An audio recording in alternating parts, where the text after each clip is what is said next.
I can't believe that I have a request from my friends at the parts store nearby here.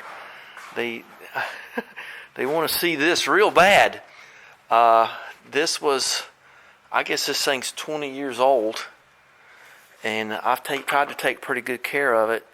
But this is, Derek mentioned it on Vice Grip Garage. I mentioned it on a video not long ago. And I am going to open this thing up and show you what's inside. This is, I need both hands. So just stand by a second. You know how it is. There you go. See, got it right off with 2 hands. So this is the Fram display.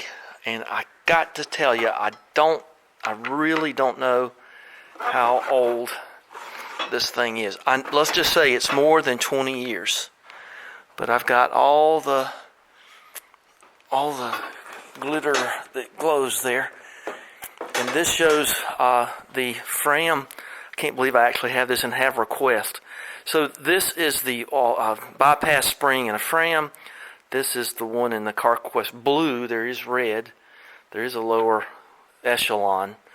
But this is the extra guard showing the moldy cardboard that goes in there and just blows out. So, well, they had a hell of an oil filter cutter, didn't they? Well, that's pretty. And then there's your Flexi Flex there. And let's see, your base feels pretty good. Good enough. And this is the drain back thing. Now we're going to be going into this in great detail in just a minute on another project. And then there is that. This base, that feels a little heavier. It looks a little better. Yeah, that doesn't even have a part number stamped on it. So anyway, to all my friends at the local auto parts store, there you go. And I have one. All right, let's keep going here. Let's talk about something else. I had to get a new, when I was there, what I was doing, I was getting a battery for the for my little tractor. Since my big tractor is out of commission because of Ryan pouring concrete back there, not telling anybody. And I can't, could I ever go off on a rant about Rimmer Brothers and DHL kind of shipping? Let's see, I'm on my 13th day waiting for an exhaust system for this thing. And I have found Rimmer Brothers to be off-putting and rude. I have found DHL to be non-existent, other than trying to burn you for more money. We're going to ship it back if you don't give us $76 for whatever. Nobody told me that. And nobody told me 4 days was going to be 13 days. So I can't fix my tractor because I can't move this. I guess I could push it out and all that stuff, but that's not the point. So it's Ream U Brothers. It's not Rimmer Brothers, and they don't respond to anything other than being curt and rude. And I didn't get to choose the shipper. They did. So, mad. So let's talk about this. Whenever I had to get a battery for the little tractor. I got 3 years out of the other one. That's about all you can ask for. And I got this one. But what I generally do, and works out, is I get a baggie, and I date it. I got it yesterday. And I tape the receipt on there in a plastic bag so the acid won't eat it, and all that other stuff. And then I do recommend highly that you charge it, so it won't hurt you to top it off. And I can tell you another little trick too. Put your safety glasses on and look in here and make sure that everything's covered over the top of the cells. Only use distilled water. Okay, so let's check this out and charge it up, and we'll talk about the oil filter thing on the Spitfire in a minute. I've got my binocs out, and I've been looking for where the birds get in, and I just don't know. I've just about given up on that. I don't want them to come in here and die. And I'm going to talk later on about this oil bypass thing. I've been looking at engine break-in procedures for big block GM products. and it's quizzical at best. So Blue has called. He's doing fair, and I keep thinking it's going to be another week, but it always ends up being another week, but that's fine. I want him to be safe and happy and secure. He actually has some physical maladies that he's working through. So he has bored 4 of the 8. He's found out that one of the heads was twisted, and I digress into something that I didn't want to on this particular video. So let's go talk about Lucy the Spitfire. Okay, I had them on when I did this. Ooh, they want to go back on me, don't they? So everything in here is over the cells and to the bottom of the top of the battery, which means about right here. There's the top of the battery. Oop, got a little acid on me. I can feel it. And to right there. So this looks good. And when if you wipe off the top of your battery, don't wipe dirt in there. It's better off just to do nothing. Just leave the acid there, or you can blot it up if you really feel like it. But don't go wiping it like that. Just kind of blot up what you can. Usually with those things are relatively lint free. So I'm okay with all that. So that's good.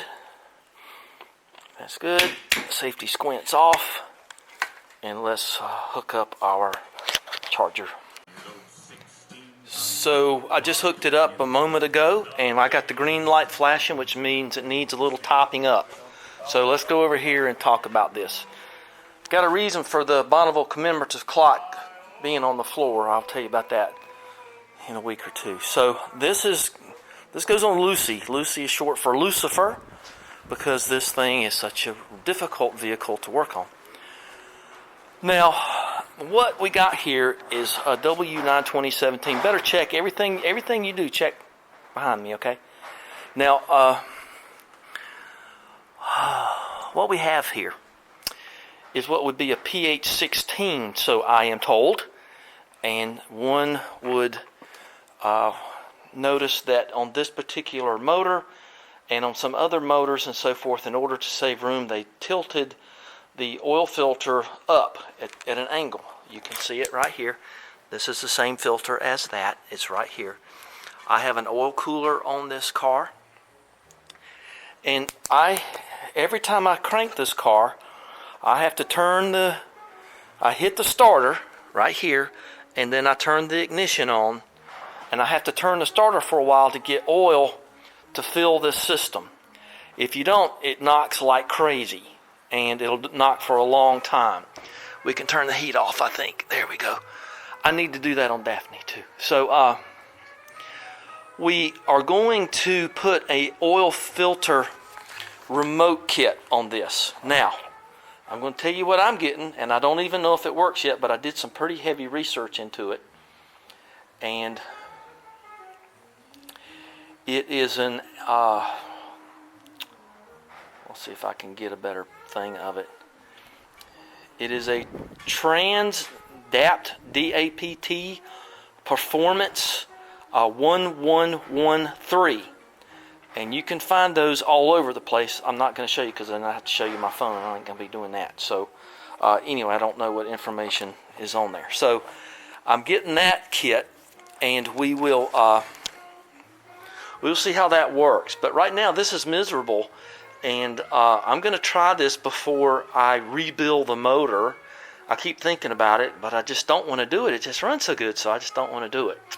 So I'm going to try this first. But what we're going to do right now, this car has been sitting for about 3 days. So I'm going to see how much oil is in this filter. And boy, I thought that thing was coming here. It was so loud. Okay, so we're going to get, somebody loves me. Let's get, who's throwing beer caps in my oil catches? I think I can tell you who that is, but I ain't going to worry about it. So we're going to put a little oil catch down here.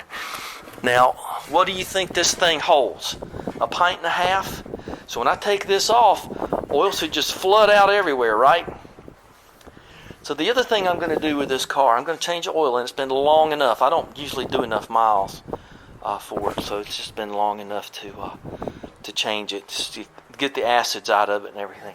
and I'm going to use the Schaefer 2050 and some other stuff, and maybe that'll help me. I probably may even add some zinc.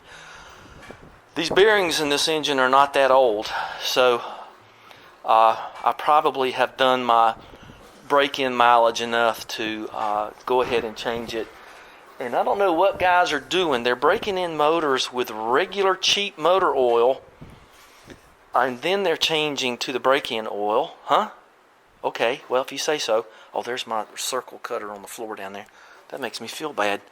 I don't like that. So let's pull this oil. I got hair all in my mouth. Let's get that off the floor. I dig that too much. There's my Titanic steamer trunk. I need to do something with that. It's about as big as my house, though. So I can, Anyway, let's see what we get here. Well, let's see how much oil's in it. So, I've made a couple of decisions since last we met. So, let's just see. Let me get a better light. And, okay, and every time I watch my videos, I see how dark they are, and I'm sorry. But for me, it's super bright. So I'm going to try to be better at this lighting thing. So, okay, so here we go. I just loosened it. You can tell by the dent, I just loosened it. And we'll see what oil comes out of it. And the answer is 0. There's no oil coming out of this filter. So that answers a lot of questions. Why your oil pressure is good. It won't be for long if you keep doing this. Well, your oil pressure is good, but when you start up, even after a short amount of time, you have to fill up this filter again. So, oops, sorry. Well, you wanted some light, then there you go. Okay. Just try this. Now, that is just a wonderful find. There is not a drop of oil down in that filter. Not a flipping drop. You have to fill this thing up every time. So, okay. Now, you can tell I purposely put my oil cooler lines down low to keep them full. And when you change oil, you got to take that off every now and then and clean it out. And so we're going to put this back on. I'll tell you what. Alright, so I hit the button and stopped recording, so let's just go back where we were. So I'm going to put this back on here. I'm going to start it up whenever I get the flipping exhaust system for that thing. And then I'm going to drain this out, clean it out, like I've been doing. Let's see, on Daphne, I call her Honky, because she's got real loud horns, and Lucy, and everything else. So, I was going to change oil here, change my mind. Just gonna look around. I got a new high volume oil pressure pump in this thing. So what we got here is, I discovered something else. This car is not quite as low as the Healy. It generally is pretty low, but look at this. This jack just slides right in there. My new Daytona jack. So I'm not going to be using that though. I want her on the lift, so we'll just put that there. Okay. Now, what I did was, Jaggy here, when I got her, she had her oil pressure's determined in a different way than the one over there. So down here is, see that red can? That's where the drop-in oil filter is. We will not be taking the oil pan off of this car. It's an interesting endeavor. I've done it, and I cleaned out that and the egg crate and everything. But at one point, I couldn't get original parts for the original oil filter system in this, so I had this on it for a long time. And this oil cooler I got for like next to nothing. So I was thinking maybe there was some way to use this on the Spitfire. There isn't. So we're going to just put all this stuff back where it was. So I'll probably pull that hose off and use it for something else. But that blue hose is aviation quality. If it fits my new remote oil system, I'll use the blue hose instead of whatever comes with it. But the odds of that are few. And I can tell you something about this aviation stuff. it does not stretch. You can forget about it. If it doesn't fit, it ain't going to fit. You ain't going to start fitting it. If it's loose, it's loose. You're not going to tighten it up much. If it's tight and you can't get it over the fitting, you're not going to get anywhere. So that's the way of everything. There's very to exacting specifications, hammered to exacting specifications. And so, well, I won't find that in the washing machine later. Okay, good. So we're going to work on this. This is going to, let's see, this is Sunday afternoon. So I expect that I won't have anything done on this till later in the week. So days will pass. Okay, well, let's go on. I've gotten all the hardware. I took the studs out of the block here, out of the head, and I got them. I've chased every dang one of them. Remember, there are two longer ones, and then the other ones are a little shorter. And that's a coarse thread. You have to sort all that out yourself. That's a little tool that I have really loved, and it has served me well. I don't believe that has failed one time over all the years I've had it. And so I just kept that to keep my torque spec on my manifolds.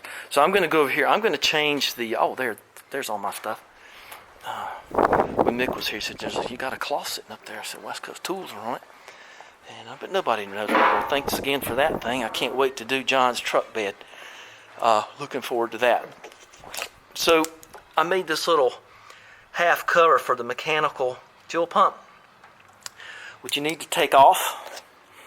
Let's talk about that. So you're going to trust what they do with diaphragms and mechanical fuel pumps now. And yet, when it comes, let's just pretend this is the Spitfire. Open this back up again. Because the problem with the Spitfire, I know I'm all over the place, but that's the way it is this thing. The drain back, look at that. That's junk. And this one's a little better.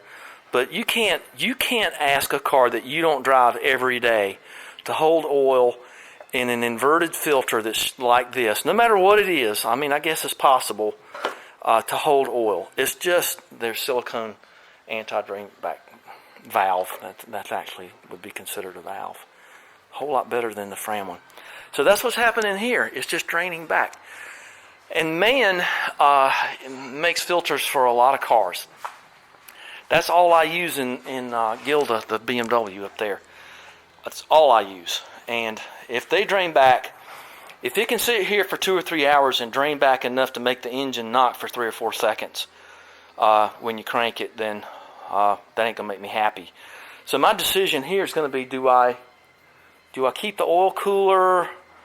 You know, I don't know. Boy, that just, your capacity of oil goes up pretty damn far when you do such a thing. And the oil lines for the remote filter, I hope I can use this one, for the remote filter, wherever I decide to mount it, which I would guess would be up here. That's where all the room is. There ain't no room here. I mean, what am I going to do? Put it back up here or something? So I'll have to sort that out when I get there.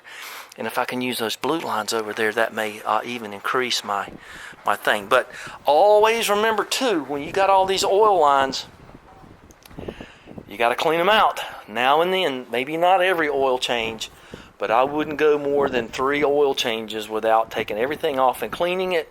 And then you run the risk of wearing out the fittings. It's just any number of things. So what do? You know, what are you going to do? So I've got to get the oil filter going, hanging down like on GM cars. And that is a bad idea. But like I say, if you don't drive it every day, and you're just going to more and more just wear out your bearings. So let's go into the ultrasonic cleaner. And I've got tons and tons of hardware in it. Everything, once again, from Bonnie to the TR4 is in here. So I'm going to turn this on now. You ready? I've been thinking about this Spitfire thing, and I'm thinking that every drop of oil drains out of the filtration system, the oil filter, that when it fills back up again, it doesn't fill back up again. There must be a bubble in there.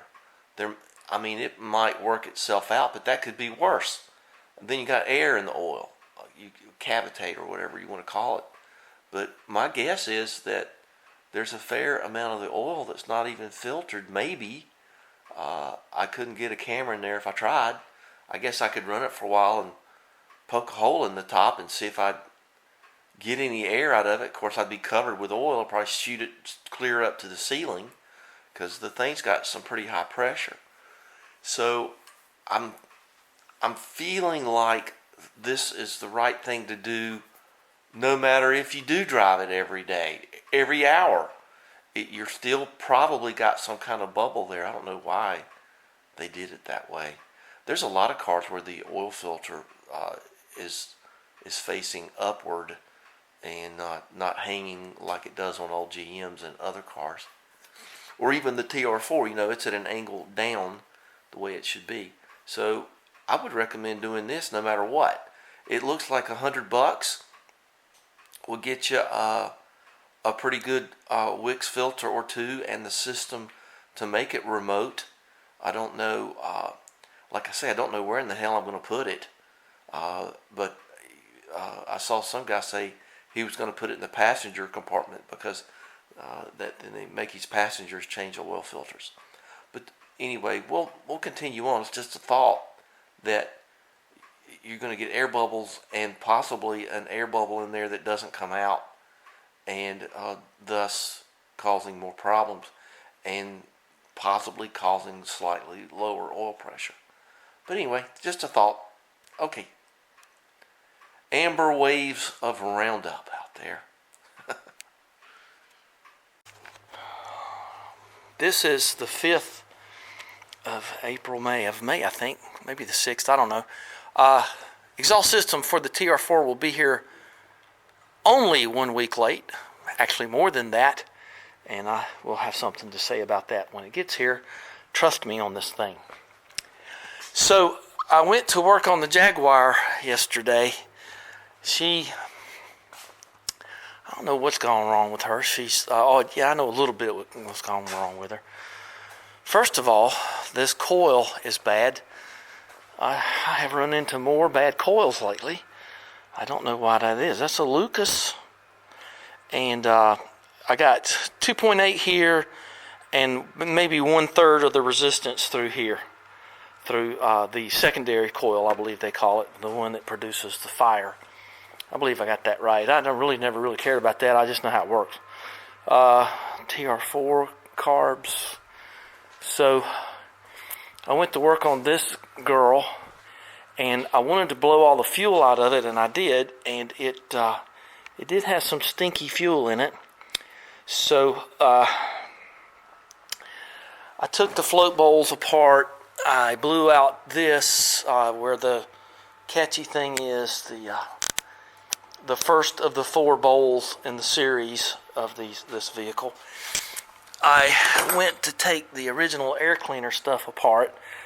I fixed this. This was cracked when I got it, and I can't even see where I fixed it. See that little hole right there, that little screw?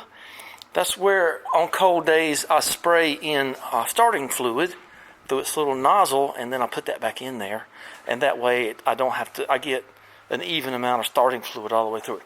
I'm not going to mess with that. I think that looks adequate. I was going to paint it a little bit, but the more I look at it, the better it gets. So let's go look at the can that goes underneath this thing, and I know it's a little messy, but that's just the way it goes. So I got the can. The can, of course, bolts down underneath that manifold you just saw. And the can is here. This is what it looks like. I can't find it to be anything but black. I am going to clean it up. I don't know what to do. Ain't got no Edelbrock on it. And see, here it is. So you got that, and it has an upper part that goes in it. It's in here.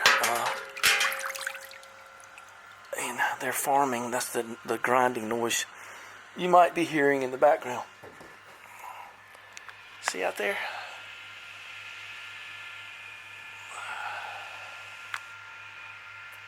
There he is. Oh, focus. I guess that's a little much to ask for it to do. So let me get that back to about where it belongs. So in here is this thing, and I'm trying to get the glue, but the main thrust of what I'm doing here is that it's hard to describe if you've never done this before. It's really strange. See that lip right here where I got the glue? I hope that comes off easy.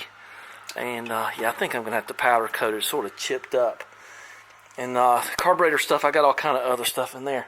But that thing has this rubber ring. There's the air cleaner.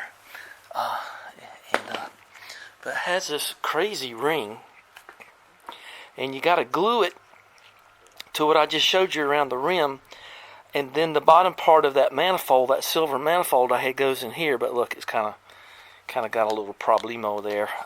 So I got one of those coming. They can just about charge you whatever they feel like for this stuff, but they don't charge too much for the thing. But this thing is very painful and problematic. So okay, still waiting to hear from Blue. Haven't heard from him. Wish I could get that air cleaner on the Jaguar, or air cleaner, or that tri-fold one, that tri-power looking one. So the other problem here is this dent. I know you don't see it. I got it, but I don't care. I kind of want to try to fix it. I tell you, the methodology here is to go up there with one pipe and then another, and use two pipes. Oops, come on, well, I don't know what you're doing there. Use two pipes in here and sort of just finagle up on that some. This stuff is not real thick, but it's also not real thin. I'm going to just spray that on some carburetor parts and call it a day. I'll show you some other stuff, and then, we'll move on. So, I got some long metal rods to go after this little dent. I got this cleaned up pretty nice, and that is going to be powder coated. That seems to have been corroded in some way. So we'll powder coat that. But this has this dent right here. But I don't know if you can see it or not, but do you see where I'm going with this? For those of you who have Jaguar E-Types or this kind of canister, 1.5 socket. Well, let's go at it this way, because that's got the tapered edge. Well, doggone. If I may not get, now, for me, this kind of game is percentages and fun. It's not necessarily getting rid of that dent, but I'm going to give her a little tappy tap and see if I can straighten that out pretty much. I gave it a couple whacks with this handle here. It's a little roundy on this end, and I measured how far up I was in there with that little bit of tape, and I got it out just a little tiny bit. But let's see what happens when I drive this through. I can't help it. I have that socket up in there to about right here. I just drove it in here with this, and let's just now we got a backing piece.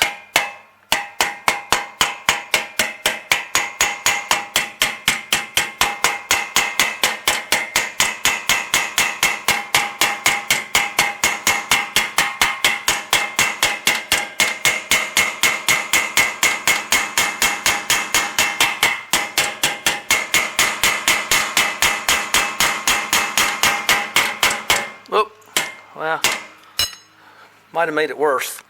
I'll just knock it back there some more. Okay, we'll just see how it turns out. I got that pretty good. You can't even tell it, can you? Work that through there a few times, and all that. No, I'm just kidding. That's the other side. I was just having some fun. But look at that. That ain't bad. That's a lot better than it was, and I might shove it in there one more time. It could almost put a little metal tape around it, but I don't want to roll over and get stuck in there. So let's see if I can just look. You can't even hardly tell that. I've got this. I think I'm going to use bright yellow. I got semi-flat black. I've got this translucent red. I've got this much black. And I've got these new jars that I can blow out and use. And then I've got some clear coat. So I may super durable gloss black. Okay, I think that's what we're gonna do. Let me work on that a little bit more and we'll move on. And I gotta plug the oven and turn the oven on and all that stuff. Okay, let me do that now. It's better if the oven's preheated. Powder coating, cleaning, and adjusting goes on. I just got a note. Now I'm scheduled to get my exhaust system tomorrow by sundown or something, right? So I'm walking up to the house and ding, hello, this is DHL. Due to our recent surge in volume, there will be a delay in your shipment. We are quickly trying to overcome delays. Well, don't try to overcome delays. Make deliveries. I can't believe it. They could still be here tomorrow. Today's the 5th. But man, these guys, I don't know what DHL stands for. I think it's German for Doomkopf, hellions and losers. I don't know what that is, but they are the worst. Ugh.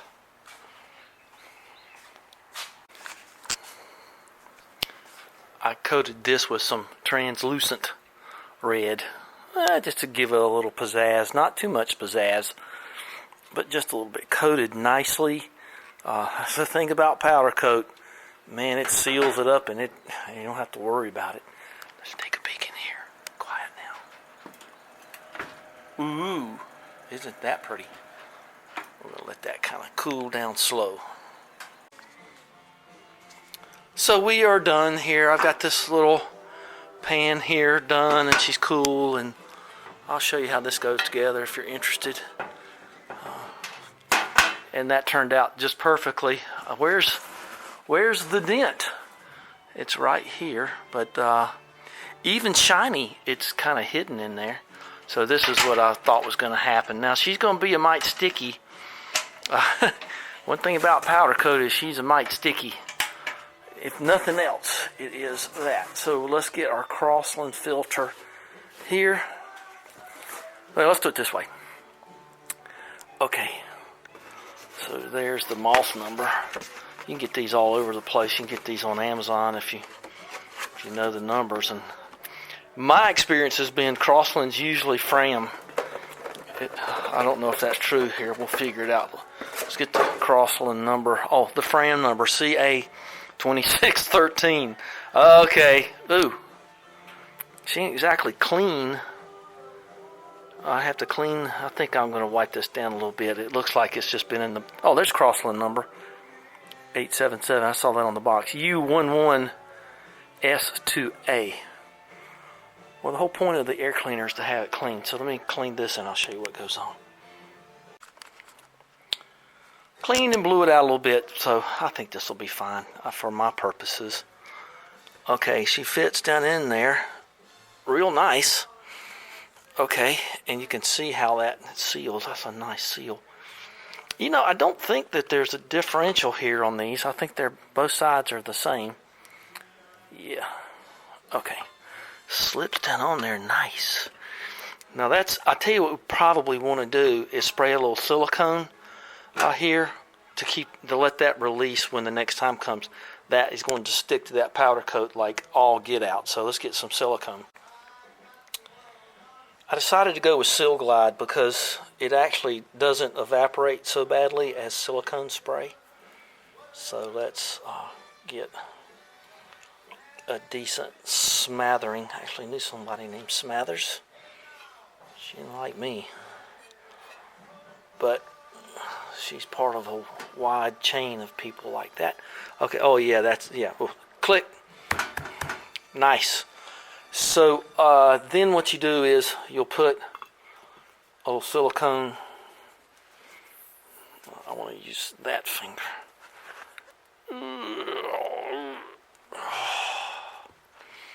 What do you want to do? I think I'll put it on the metal part if I was in frame. Then I'll show you the way she goes together. Well, it's might messy in here. I've been doing all kinds of things. Okay, so you got to put that goes there, And that, oh yeah, that slipped in nicely. And then you have to have a little gasket. And then you have to have this very fancy piece right here. And then you don't want to get too much on this thing. You'll feel it and see it. Okay, so there that goes. Oh, ain't that pretty? Okay. I don't think I got to worry about any other kinds of... Oh, yeah, I do. Yeah, I do. I tell you what, the other thing I thought of on this baby was right in here. So, in this cup right here. So, I think that will be a spray. I don't want it running down. Okay, well, it's the devil to get this off. Let me just put a little bit of this goo on here. When you get one of these cars, you will quickly learn that you think that don't come off, but it just takes a little block of wood and a little patience, and you can wrap it on up there. So there goes that. I don't mind that little bit of red tint there. See how it's, I mean, it's tight. Of course, it's an air filter, right? And then you latch that down and this down.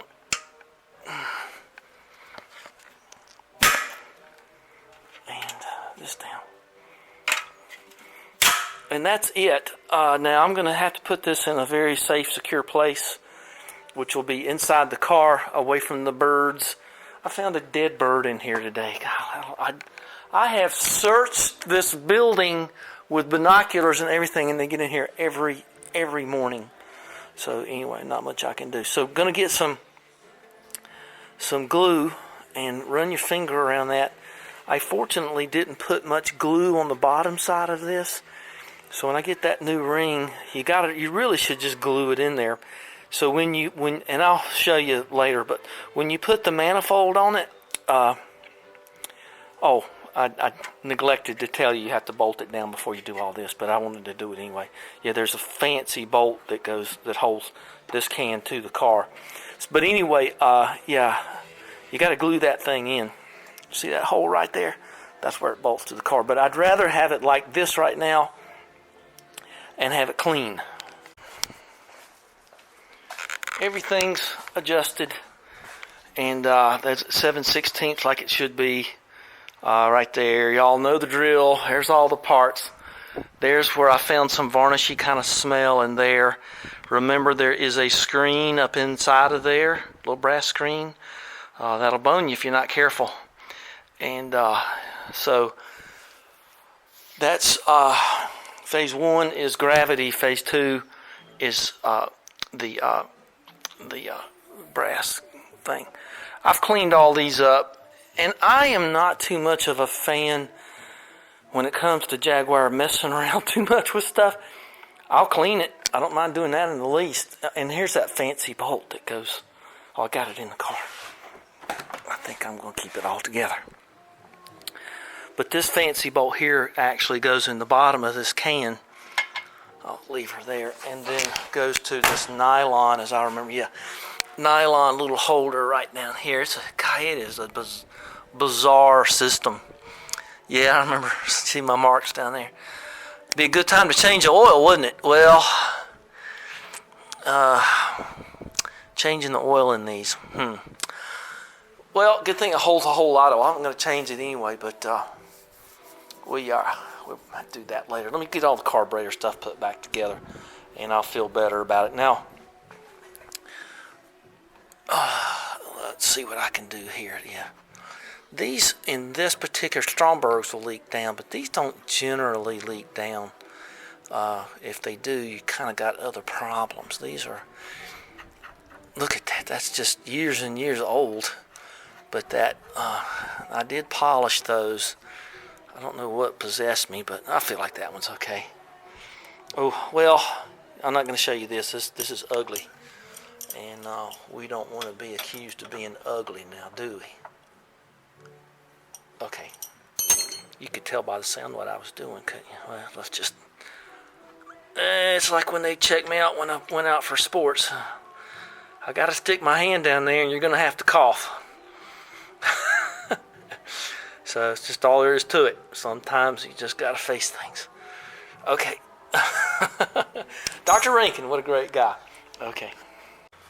Ooh, I saw the red light come on. So that boot thing goes here, and it locks into the bottom of this, and then that goes into that. That looks good, that silver and black. That always looks good. Silver and gold silver with a little touch of red. So this is a... You hear that? That took me months to make that noise happen. This is a special tool that I use when I'm dealing with these old cars that have the floats that just float in there. Just put this down in the float and turn it this way and pull it, float comes out. You know, it's nothing big. So there, I keep it there. You just make it out of a piece of wire. So I'll go over with you if you want me to. So you got a banjo fitting here, and I keep everything loose. Before, as a roommate, I had loose, and I don't go full gorilla, because you can also tell here that you got to put like a little bit of a holder here to keep it away from the air cleaner area. So when it comes to putting your float bowl tops on, you got the 7/16 thing for the fork thing, and then put all this stuff on here very loosely. These drain over lines, you got to mark where they are because they're bent so weird. These lines that bring the fuel up to, look how big that is, massive, and there's 3 of them here and here. Put these on loosely.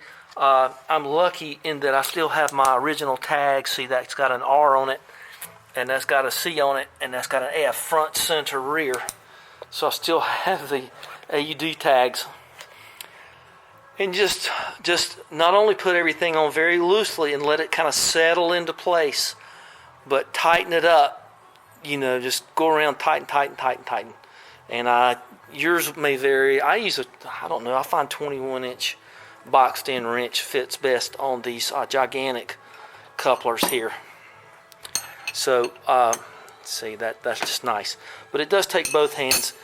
You need to put a drop of oil. I've had this forever. And I use transmission fluid, and you can really just barely touch it and get a drop. And that's really all you need. You don't want to get going too far. So you put it on the threads here, the threads here, the threads here, down here on the banjo joints, and in here, everywhere, an oink oink, everywhere a drop of oil, just to kind of smooth along the way. Check these out. These are the fancy winged nuts that hold on the manifold there. I'm getting tired. It's hot. It's just not good for me. So got new plugs coming. I've got a coil in here that requires a ballast, and the original book calls for a ballast, but I got something here.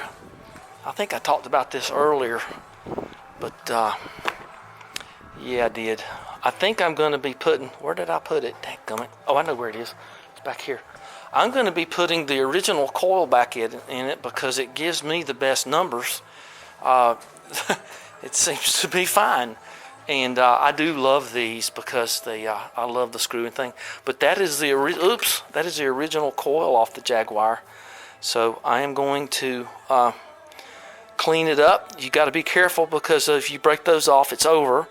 This is the screw-in type of cap, and I keep those handy right here. Now, the coil ones are a little longer. I think I did this the other day on the TR4, didn't I? Let's see if I've got the little bit longer one, so you got to have that. That one's kind of been chewed on a little bit, but I don't care. And you got to have one of them. What happened to that bag? It's like it got chewed by the same animal. Well, I'll show you what that looks like in a minute. So I think there's some down in there. I think I'll use those. Oop, what in the hell was that? Oh, okay. There's another.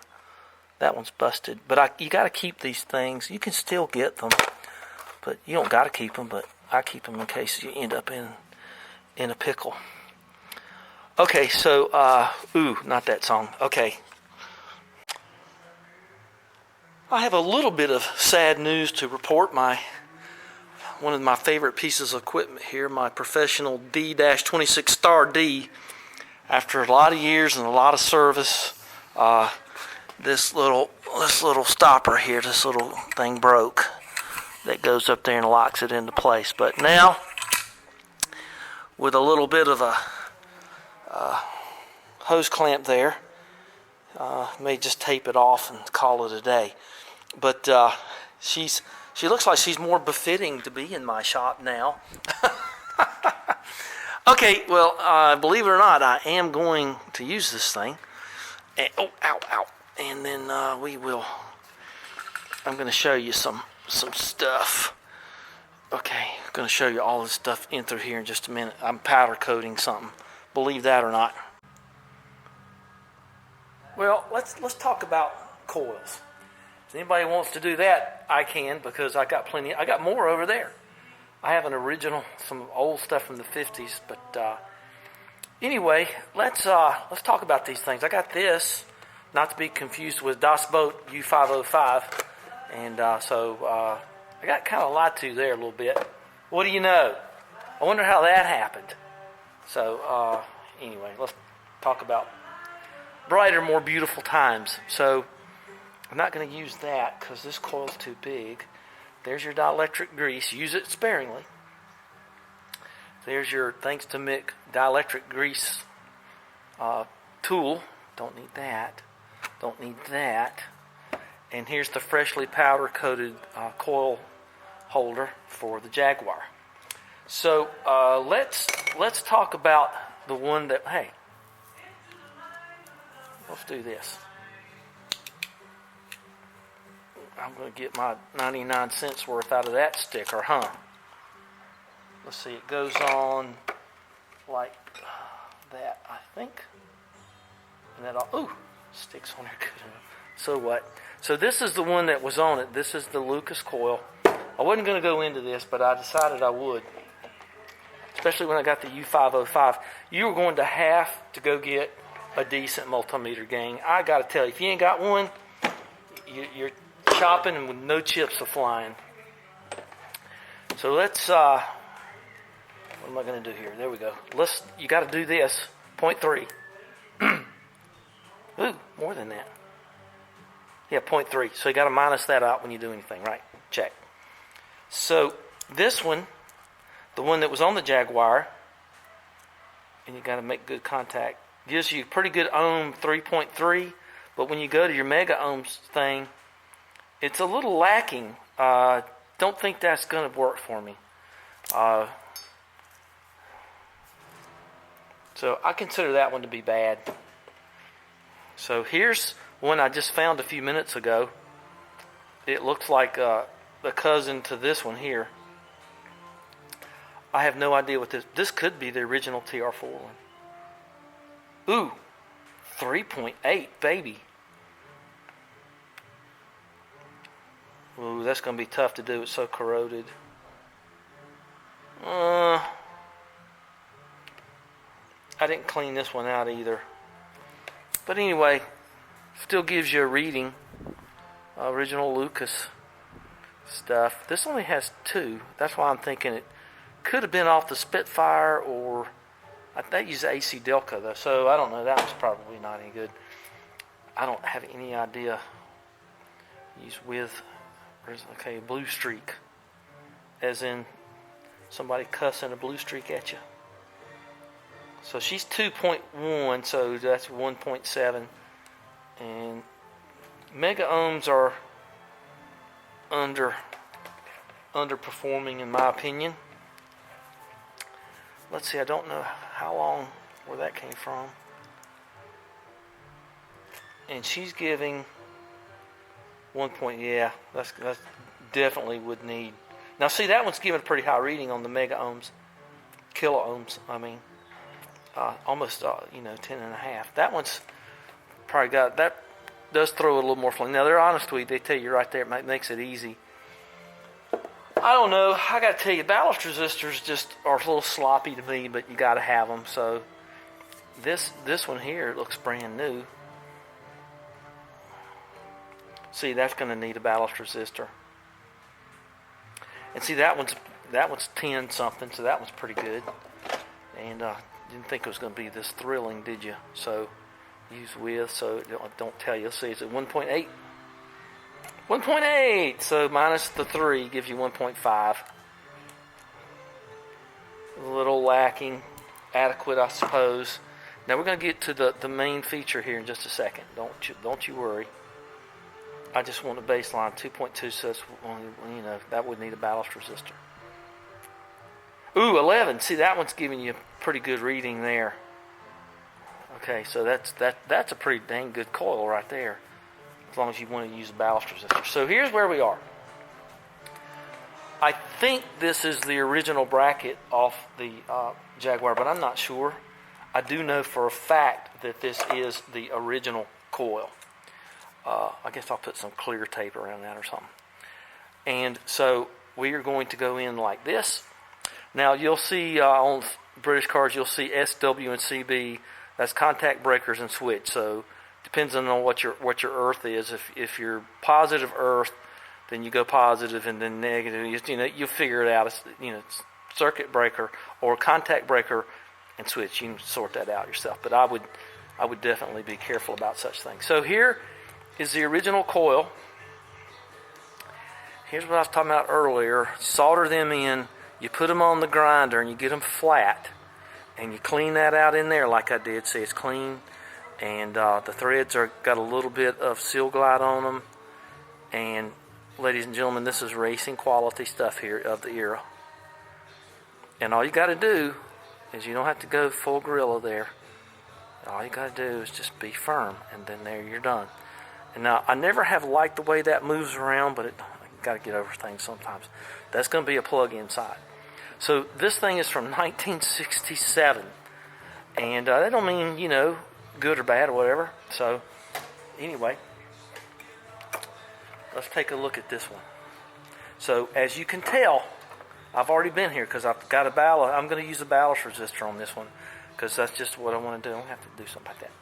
Okay, so let's check the ohm rating. See, she gives you 3.2, which would be, 2.9-ish across there. Now, she'll probably go down if you get her better contact. Yeah, she goes down a little bit with better contact. 3.1. So she needs a little bit of a boost to get somewhere around 3. I happen to have this 0.7 resistor, and like we said, there's your minus. Come on. A lot of farming going out today, so there's a little bit more. Probably because, 0.34, whatever. So this is a 0.7 resistor. And see, that baby there gives me 4 minus 3, 3.5 something. That's acceptable. I don't want to run it without a ballast resistor. Is it going to rain? Oh, you never can tell. This place is crazy. So now let's go to the kilo ohms. That's a pretty small resistor. 3.3 something. That's okay. I don't know. Let's double check this thing. So I got 3.1. See, that's going to be too low. I think 0.7 is going to be okay with us. So let's go to the kilo ohms here. Going through the wire. See, even going through the wire, I got 10 on this old coil. It's better than some of the new stuff. So there you go. I'm putting that back in there. Okay, so, come on, baby. Get out of there. So there's your little bit of coiled up, ready to attack it. Kind of stuff. And I think I'll take that out. I'll probably make a new wire. I got a lot of this good wire. That does not look like Jaguar quality to me, so we'll have to fix that up. And I think I'm just going to now. I'm just going to have to put something in there. I don't know. I just never like that sloppy woppy in there. Just don't care for it. Okay, I'll tell you what we're going to do. We're going to call this one a day. I want to spread my rant about DHL out over several videos. and I'm probably going to give them my channel and say, hey, this is the way I feel about it. You know, if you can't do it, don't say you can. I can do lots of things. I can barefoot water ski. I can do all kinds of things, and it's not bragging because I can do it. So, I don't know, kind of like that curled up look there. So here's the screw that goes through there and all that other stuff. Ooh, can you stand it? The anticipation. Okay, well, let's call it a day. Give me a thumbs up, hit the like button, and we will talk to you sometime. It depends on DHL. I'll tell you the story. What's happening here is that I can't, I guess I could. This car is driving me insane, and I'm going to end that. So I got to get this car on the lift. But the problem is I've got this car on the lift, and I can't get it off the lift until DHL decides to deem it to where they've been paid multiple times to bring me something. Whenever they start feeling like it, I guess I can't believe they sent me a text saying, good God. Anyway, more rant on that later. Let's see when it comes. Today's Wednesday the 5th. Tomorrow, they said this morning it would be tomorrow, but I got a feeling it's going to be next week. Sorry, bastards.